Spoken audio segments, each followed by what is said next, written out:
राजसाहेब Thackeray please मला माफ करा. अरे बापरे बापरे बापरे, मोठ्याची जिरली वाटतं. आता मोठ्या आता काय म्हणतात लायकीत आलेला आहे.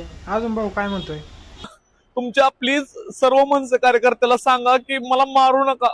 मला सगळेजण तुझे पाय तोडतो, तुला मारून टाकतो, तुला मला नाही नाही तसले धमके द्यायला लागलेत. अरे मोठे, मग पहिलंच कशाला असली कांड करायचे रे? हा साहेब मी कुठला युपी बिहारी नाहीये, मी मराठी माणूस आहे. मी मान्य आहे, मी व्हिडिओ मध्ये बोललो, पण साहेब मी व्हिडिओ मध्ये सुद्धा तुमचं नाव खूप आदराने घेतलं.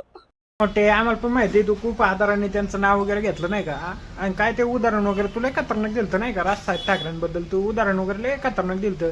त्यामुळेच आता आहे ना मनसेवाले तुझ्या मागा लागलेत. आणि तुला मी आता पण सांगतो, तू परत दिसू नका मनसेवाल्यांना. तू दिसला ना आता तू लयच कार्यक्रम करतील ते नाही का? हा आणि भाऊंनो, पहिला जर का माणसाने तो खाल्ला असेल, नंतर चुकी काय म्हणतात मला माफ करा म्हणत असेल, तर त्याला आपण माफ करणार का ते मला सांगा. आणि महेश मोठाची ही आहे ना पहिली चूक नाही, त्याने अनेक वेळा आपल्या हिंदू धर्माबद्दल वगैरे बोललेला आहे नाही का?